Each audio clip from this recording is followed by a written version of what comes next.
470년 전 조선 망조의 금서에 이런 예언이 적혀 있었습니다. 칼에 들지 않고 꽃을 든 자가 나타나 민족의 삼투를 치유할 것이다. 이 예언은 단순한 전설이 아닙니다. 글책은 일제강점기, 한국전쟁, 그리고 남북분단까지 놀랍도록 정확히 예견했습니다. 그리고 지금 그 예언의 마지막 부분이 현실이 되고 있다는 신호가 전국 곳곳에서 나타나고 있습니다. 예년보다 이른 시기에 피어난 황미라, 과학자들도 설명하지 못하는 이 이산한 자연의 움직임, 예언서에 따르면 이것이 위대한 변화의 전투라고 합니다. 오늘 6월 3일 우리 민족의 운명을 바꿀 인물이 나타날 것이라는 예언, 그 진실을 지금부터 함께 확인해 보시죠. 여러분은 지금 조선시대 이후 처음으로 이 금서의 마지막 비밀을 알게 되는 증인이 되실지도 모릅니다. 우리 앞에 펼쳐진 고대의 예언, 그 중심에는 한 송이 꽃이 있습니다. 황매화. 이 아름다운 꽃은 단순한 식물이 아닙니다. 오래된 예언서에 기록된 대로 이 꽃은 우리 민족의 운명적 순간을 알리는 신성한 메신저입니다. 황미화가 새벽에 피어날 때 백성들의 마음이 하나가 될 것이다. 이 구절은 청년비결의 핵심 예언 중 하나입니다. 우리 조상들은 이 황금빛 꽃에 특별한 의미를 지닌다고 믿었습니다. 보통 늦봄에 피는 이 꽃이 시기를 벗어나 피어날 때 그것은 단순한 자연현상이 아니라 하늘이 내리는 신호라고 여겼지요. 지난 주부터 전국 각지에서 들려오는 소식들, 강원도의 깊은 산속에서, 경기도의 한적한 마을에서, 심지어 휴전선 근처의 민통선 지역에서도 황미화가 갑자기 피어나기 시작했습니다. 이런 현상은 지난 200년간 단 3번밖에 기록되지 않았습니다. 그리고 그 3번의 사건은 모두 우리 역사의 중대한 전환점과 일치했습니다. 이 신비로운 꽃의 메시지는 더욱 깊어집니다. 청년비결에는 2개의 달이 하나로 흡수질 때라는 구절도 있습니다. 천문학적으로는 불가능한 이 현상은 실제 달을 의미하는 것이 아닙니다. 오히려 이것은 오랫동안 나뉘어 있던 2개의 마음, 2개의 땅이 다시 하나가 됨을 상징합니다. 우리 한민족의 가슴에 깊이 새겨진 상처, 그 분달의 아픔이 치유될 때가 온다는 메시지입니다. 그리고 이 모든 일이 일어날 날짜로 지목된 것이 바로 6월 3일입니다. 이 날짜는 단순한 우연이 아닙니다. 천문학적으로 이날은 태양과 달과 지구가 특별한 방식으로 정렬되는 날입니다. 고대부터 이런 천체의 정렬은 에너지의 흐름이 감화되는 시기로 여겨져 왔습니다. 더욱 놀라운 것은 이 날짜가 음력으로는 우행의 원수가 완벽하게 기념을 이루는 날이기도 하다는 점입니다. 6월 3일의 에너지는 변화를 가져오는 에너지입니다. 오랜 갈등이 해소되고 새로운 시작이 이루어지는 시간입니다. 청년비결은 이 날을 하늘과 땅이 만나는 순간, 과거와 미래가 교차하는 시간이라고 표현합니다. 이러한 우주적 정렬이 일어나는 순간 우리의 집단적 의식도 함께 변화하게 될 것입니다.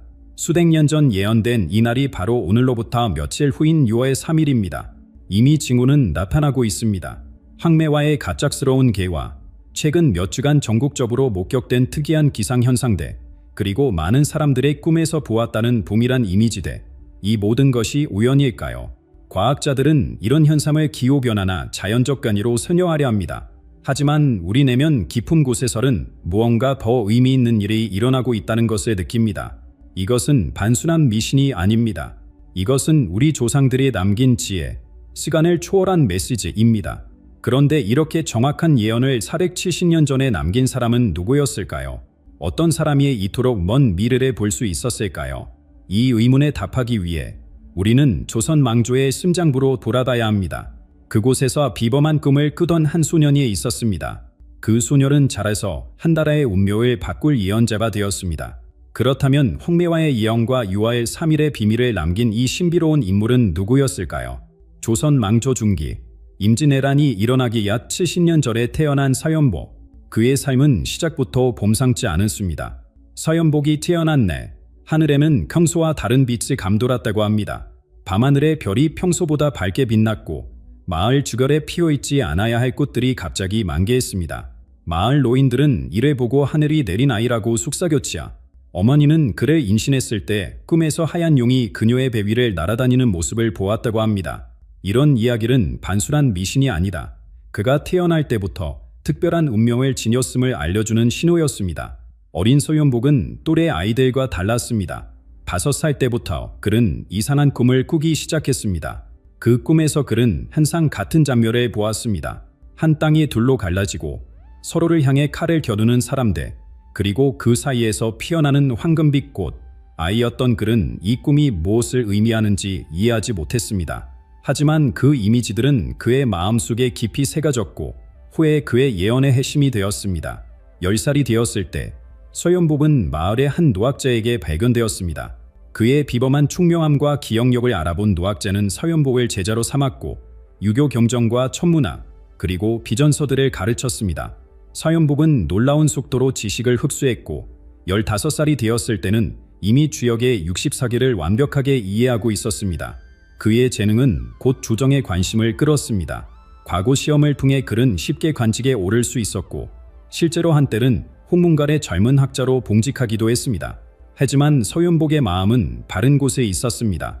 궁중의 정치적 음모와 권력 다툼은 그에게 맞지 않았습니다. 그는 더 깊은 진실, 시간과 운명의 비밀을 찾고 있었습니다. 28살이 되던 해 서연복은 모든 것을 버리고 간직을 떠났습니다. 많은 사람들이 그의 결정을 미쳤다고 생각했습니다. 안정된 삶과 명예를 버리고 불확실한 길을 선택한 것이니까요. 하지만 서연복에게는 선택의 여지가 없었습니다. 그의 꿈은 점점 더 생생해지고 빈번해졌으며 그 속에서 그는 자신이 해야 할 일을 보았습니다. 그는 산속으로 들어가 은돈 생활을 시작했습니다.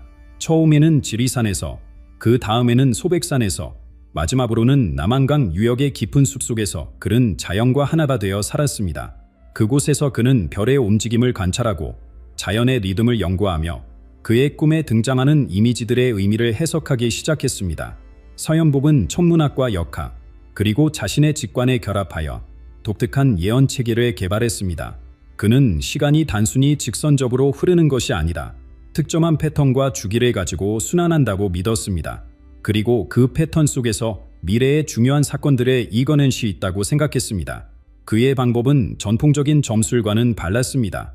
그는 별의 움직임, 계절의 변화, 꽃의 개화 시기, 그리고 그가 꾸는 꿈을 모두 하나의 큰 그림으로 연결시켰습니다. 이런 방식으로 그는 수백 년 후의 사건들까지 보기 시작했습니다. 그리고 그가 본 것들 중에는 우리 민족의 아픔과 희망이 모두 담겨 있었습니다. 서연복의 예언적 재능은 점점 더 강해졌고 그의 명성은 조용히 퍼져나갔습니다. 사람들은 그를 찾아 자신의 운명을 물었고 그는 때로는 밥을 주고 때로는 침묵했습니다. 하지만 그의 진정한 목적은 개인의 운명이 아닌 민족의 운명을 기록하는 것이었습니다. 산속에서의 고독한 생활은 서연복에게 더 깊은 통찰력을 주었습니다.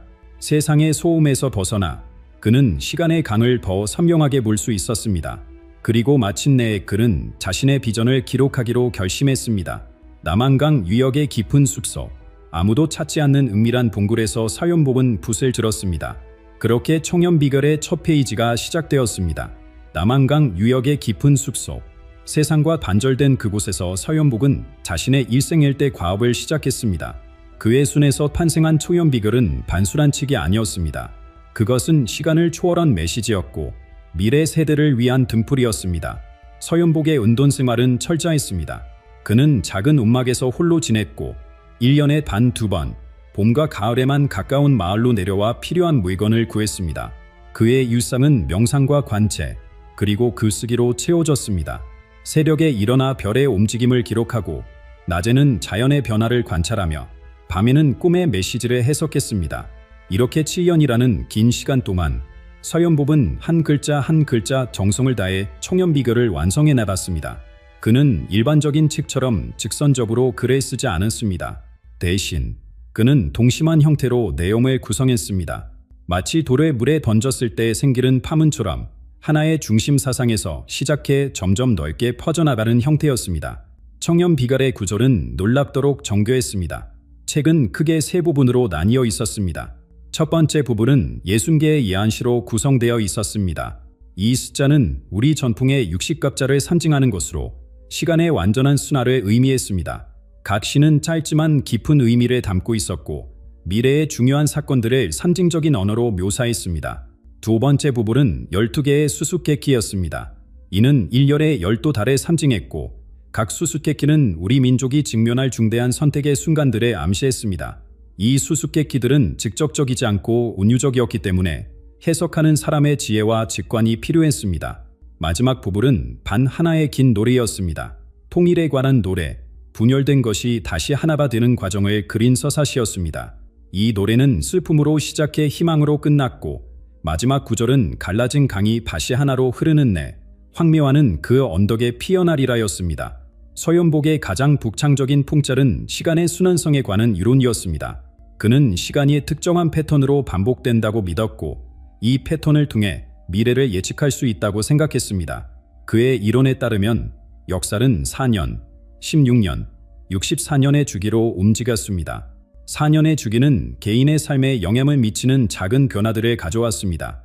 16년의 주기는 사회적 변동과 관련이 있었고 정치적 권력의 이동이나 중요한 문화적 변화가 이 주기에 따라 일어났습니다. 가장 중요한 것은 64년의 주기였습니다. 이 주기는 국가의 운명과 민족의 정체성을 근본적으로 바꾸는 큰 사건들과 연관되어 있었습니다. 서연복은 이 주기들이 서로 중첩될 때 가장 강력한 변화가 일어난다고 보았습니다. 특히 세 주기가 모두 절정에 이르는 순간, 즉 4, 16, 64년의 주기가 동시에 완성되는 시점에는 역사적 대전환이 일어난다고 예측했습니다. 그리고 그런 시점 중 하나가 바로 지금 2025년 6월 3일이라는 것입니다. 청년비결의 마지막 페이지에는 특별한 기호가 그려져 있었습니다. 두 개의 원이 서로 교차하는 형태였는데 이는 두 개의 달이 하나가 되는 모습을 상징했습니다. 그리고 그 아래에는 70번의 겨울이 지나고 다시 7번의 겨울이 지난 후 새벽의 황미화가 피어날 때 그가 올 것이다라는 글이 적혀 있었습니다. 서연복이 청년비결을 완성한 후 그는 책을 세 부분으로 나누어 서로 다른 사람들에게 맡겼습니다. 한 부분은 깊은 산속의 한 절에, 다른 부분은 신뢰할 수 있는 제자에게, 마지막 부분은 한강 유역의 한 평범한 농부 가문에 전해졌습니다. 그는 때가 되면 이 세 부분이 다시 하나로 모일 것이다라고 말했다고 합니다. 서연복의 죽음 후 청년비결은 곧 주정의 관심을 끌게 되었습니다. 그 내용이 왕권의 위협이 된다고 판단한 주정은 이 책을 금서로 지정하고 수재한 사람은 누구든 엄벌에 처하도록 했습니다. 하지만 이미 책의 내용은 비밀리에 퍼져나가고 있었고 민간에서는 이를 희망의 메시지로 받아들였습니다. 그러나 청년비결의 진정한 가치는 그 구조나 예언의 정확성만이 아니었습니다. 이 책이 세대를 거쳐 우리 역사의 중요한 순간마다 어떻게 그 의미를 드러냈는지, 그것이 이 책의 진정한 경이로움이었습니다. 청년비결의 놀라운 점은 단순히 그 구조나 아름다운 문체가 아닙니다. 가장 경이로운 것은 이 책이 어떻게 우리 민족의 운명을 정확히 예견했는가 하는 점입니다. 서연복이 남긴 시구들은 수백 년이 지난 후에도 우리 역사의 중대한 순간들과 놀랍도록 일치했습니다. 청년비결의 16번째 시에는 이런 구절이 있습니다. 검은 배들이 바다를 덮을 때 봄왕은 북쪽으로 날아가리다. 이 시구가 쓰여진 지 약 300년 후 임진왜란이 발발했습니다. 일본의 검은 전함들이 조선의 해안에 덮쳤고 선조 임금은 북쪽 의주로 피난에 떠났습니다. 당시 사람들은 이 구절을 기억하며 놀라워했습니다. 어떻게 서연복이 이토록 정확히 미래를 볼 수 있었을까요? 또한 청년비결의 23번째 시에는 붉은 깃발이 땅을 덮을 때 어둠 속에서 희망의 씨앗이 자라리라라는 구절이 있었습니다. 이는 일제강점기를 예언한 것으로 해석됩니다. 일본의 붉은 태양기가 한반도를 지배하던 시기에 독립운동가들은 암울한 현실 속에서도 희망의 불씨를 지켜나갔습니다. 그리고 가장 놀라운 예언은 36번째 시에 나옵니다. 한 어머니에게서 난 두 아들이 서로의 가슴에 칼을 겨눌 때 그 피는 70년의 강을 이루리다. 이 구절은 한국 전쟁과 그 후 70년 남게 이어진 분달의 현실을 예견한 것입니다. 같은 민족이지만 이념으로 갈라져 서로를 향해 총을 겨누었던 비극, 그리고 그 상처가 오늘날까지 이어지는 현실을 서연복은 이미 500년 전에 내다보았습니다. 사람들은 이런 예언의 정확성에 경외감을 느꼈고 청년비결의 다른 구절들도 주의 깊게 살펴보기 시작했습니다. 특히 마지막 부분에 나오는 통일에 관한 예언은 많은 이들에게 희망을 주었습니다. 서연복의 예언은 단순히 사건을 맞추는 데 그치지 않았습니다. 그는 역사의 큰 흐름과 그 안에 담긴 의미까지 꿰뚫어 보았습니다. 예를 들어 청년비결의 42번째 시에는 3번의 큰 시련 후에 은빛새가 바다를 건너 기술의 씨앗을 가져오리라는 구절이 있습니다. 이는 많은 학자들이 한국의 산업화 시대를 예언한 것으로 해석합니다. 일제강점기, 한국전쟁, 그리고 정치적 혼란이라는 세 가지 큰 시련 후에 한국이 기술 강국으로 성장하는 과정을 묘사한 것이라고 볼 수 있습니다. 청렴비결의 예언은 또한 개인적인 차원보다는 민족적인 차원에 초점을 맞추고 있습니다. 서연복은 개인의 부귀영화나 불행보다는 민족의 운명과 정체성에 관심을 가졌습니다. 그가 본 것은 우리 민족이 겪을 시련과 영광, 그리고 궁극적으로는 치유와 화합의 과정이었습니다. 흥미로운 점은 청렴비결의 예언이 단순한 재앙의 예고가 아니라는 것입니다.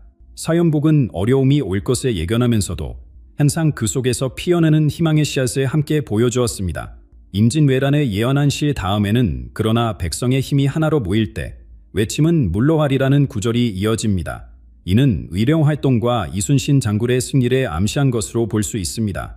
일제강점기를 예언한 시 뒤에는 어둠이 깊을수록 별은 더 밝게 빛나니 28개의 별이 하늘에 떠오를 것이다라는 구절이 있습니다. 이는 3.1 운동의 민족 대표 33인 중 실제로 선언서에 서명한 28인을 가리킨다는 해석에 있습니다. 분달의 예언한 시 뒤에는 그러나 강물은 결국 하나로 흐르는 법, 갈라진 땅도 언젠가는 하나가 되리라는 희망의 메시지가 이어집니다. 이는 언젠가 이루어질 통일에 대한 예언으로 받아들여지고 있습니다.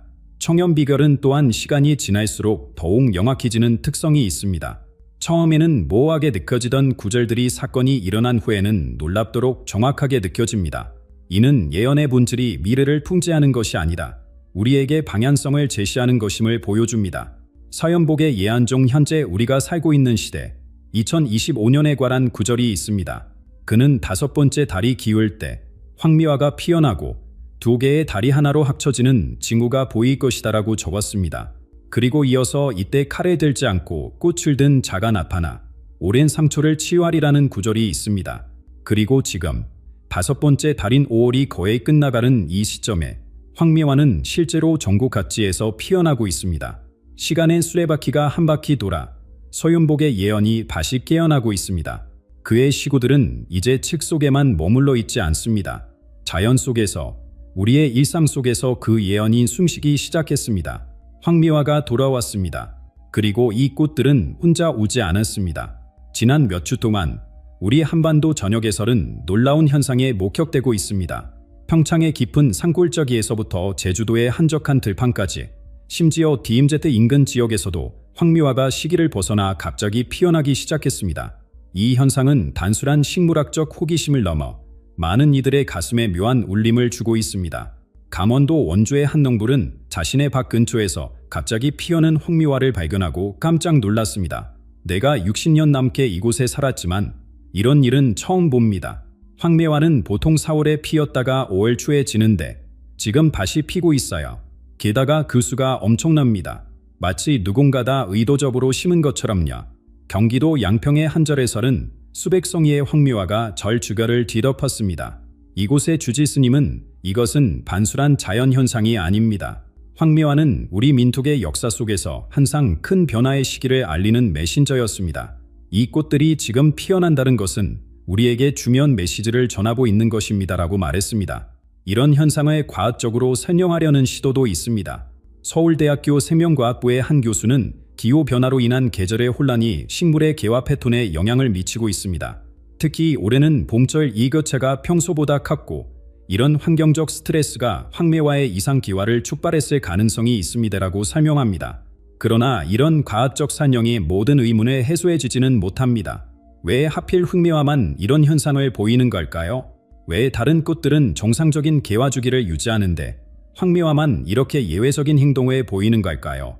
그리고 가장 중요한 질문은 왜 하필 지금 청렴비결이 예언한 바로 그 시기에 이 현상이 일어나는 걸까요? 많은 사람들은 이것이 단순한 우연이 아니라고 느끼고 있습니다. 이들에게 황미화의 개화는 예언의 실현이며 더 깊은 영적 의미를 지닌 현상입니다. 이부 마을에서는 사람들이 자발적으로 모여 황미화가 피어난 장소 주변에서 영상하거나 기도를 올리기도 합니다. SNS에는 전국 각지에서 황미화를 목격했다는 게시물이 넘쳐나고 있습니다. 한 온라인 커뮤니티에서는 황미화 지도라는 프로젝트가 시작되어 사람들이 황미화를 발견한 위치를 공유하고 있습니다. 놀랍게도 이 지도를 펼쳐보면 황미화의 개화 지점들이 마치 한반도의 모양을 그리는 듯한 패턴을 형성하고 있습니다. 더욱 놀라운 것은 황미화의 개화와 함께 다른 이상 현상들도 보고되고 있다는 점입니다. 여러 지역에서 사람들은 밤하늘에 평소보다 밝은 별들을 목격했다고 합니다. 일부 지역에서는 맑은 날씨에도 무지개가 뜨는 현상이 관찰되었습니다. 그리고 많은 사람들의 최근 같은 꿈을 꾸었다고 말합니다. 두 개의 달이 서서히 하나로 합쳐지는 꿈. 이런 현상들은 청년비결의 예언과 놀랍도록 일치합니다. 다섯 번째 달이 기울 때 황미화가 피어나고 두 개의 달이 하나로 합쳐지는 징후가 보일 것이다. 지금은 5월 말 다섯 번째 달이 끝나가는 시점입니다. 황미화는 피어났고 사람들의 꿈속에서 두 개의 달이 하나로 합쳐지는 이미지가 나타나고 있습니다. 청년비결은 이어서 이렇게 예언합니다. 이때 칼을 들지 않고 꽃을 든 자가 나타나 오랜 상처를 치유하리다. 이 구절은 우리에게 어떤 의미일까요? 누가 이 꽃을 든 자일까요? 그리고 그가 치유해 오랜 상처란 무엇일까요? 역사학자들과 예언 연구가들은 이 오랜 상처가 우리 민족의 분단 현실을 의미한다고 해석합니다. 한반도는 70년이 넘는 세월 동안 남과 북으로 갈라져 있었습니다. 이 상처는 단순한 정치적 분열을 넘어 우리 민족의 정체성과 영혼의 깊은 상처를 남겼습니다. 가족들은 헤어졌고 문화는 분리되었으며 같은 언어를 쓰는 사람들이 서로를 적으로 여기게 되었습니다. 칼을 들지 않고 꽃을 든 자는 군사력이나 폭력이 아닌 평화와 화해의 방식으로 이 분열을 치유할 임무를 가리키는 것으로 보입니다. 이는 전통적인 지도자의 이미지와는 다른 새로운 유형의 리더십을 암시합니다. 힘과 권위가 아닌 연민과 이해를 통해 사람들의 마음을 움직이는 지도자입니다. 일부 사람들은 이미 이 인물이 누구인지 추측하기 시작했습니다. 정치인일까요? 종교 지도자? 아니면 우리가 아직 알지 못하는 누군가? 그러나 예언의 본질은 구체적인 개인을 지목하는 것이 아니다.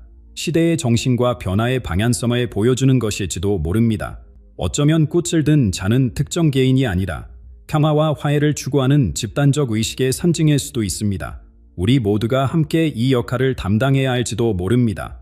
가짜가 자신의 손에 칼 대신 꽃을 들고 분열이 아닌 화합을 선택할 때 진정한 치유가 시작될 수 있을 것입니다. 그러나 청년비결의 예언은 분명히 특별한 인물의 등장을 암시하고 있습니다. 그리고 황미화의 갑작스러운 개화와 다른 징후들은 그 시간이 이제 곧 다가오고 있음을 알려주는 것 같습니다. 과연 그 인물은 누구일까요? 그는 어떻게 우리 민족의 오랜 상처를 치유할 수 있을까요? 꽃이 신호라면 그 신호가 가리키는 사람은 누구일까요? 청년비결은 칼을 들지 않고 꽃을 든 자에 대해 이야기합니다. 이 인물은 전통적인 지도자의 모습과는 다른 존재입니다. 그는 힘으로 강요하지 않고 이해로 포용하며 분열시키지 않고 화합시키는 리더십을 가졌습니다. 예언에 따르면 이 인물의 첫 번째 행동은 남과 북 사이의 감정적 장벽을 허무는 것입니다. 70년이 넘는 시간 동안 쌓인 불신과 증오의 벽을 단번에 무너뜨리는 것은 불가능해 보입니다. 하지만 청년비결은 이 인물이 마음의 언어로 소통하여 오랜 적대감을 녹일 것이라고 말합니다. 더욱 흥미로운 것은 100일의 예언입니다. 이 구절에 따르면 선택받은 자가 나타난 후 100일 동안 세 가지 놀라운 일이 일어날 것입니다. 첫째, 분단 지역의 평화가 찾아올 것입니다. 둘째, 남북 간 직접적인 대화가 이루어질 것입니다. 그리고 셋째, 비무장지대의 황미화 숲이 조성되어 화해의 성지가 될 것입니다. 이 모든 예언이 실현될 사람은 과연 누구일까요? 많은 이들이 이미 다양한 추측을 하고 있습니다. 그러나 그의 정체보다 더 중요한 것은 왜 이 예언이 지금까지도 우리 마음속에 울림을 주는지를 생각해보는 것입니다. 서연복의 진정한 유산은 무엇일까요? 그는 정말 우리에게 무엇을 말하고 싶었을까요? 청년비결의 진정한 가치는 미래를 정확히 예측하는 데 있지 않습니다. 그것은 우리 안에 집단적 희망을 심는 데 있습니다. 예언은 단순히 앞으로 일어날 일을 알려주는 것이 아니다. 우리가 함께 꿈꾸고 노력할 수 있는 방향을 제시합니다. 황미화는 실제로는 우리 각자의 마음속에 자라는 보이지 않는 꽃입니다. 그것은 풍일과 화합에 대한 우리 민족의 오랜 염원을 상징합니다. 서연복은 이 꽃이 어느 날 갑자기 전국에 피어날 것이라고 예언했습니다. 그리고 그때가 바로 우리가 하나가 되는 순간일 것입니다. 6월 3일, 내일이면 예언의 날이 찾아옵니다. 어쩌면 우리는 극적인 변화나 눈에 보이는 기적을 목격하지 못할 수도 있습니다. 하지만 그것이 예언의 실패를 의미하지는 않습니다. 오히려 진정한 기적은 이미 일어나고 있을지도 모릅니다.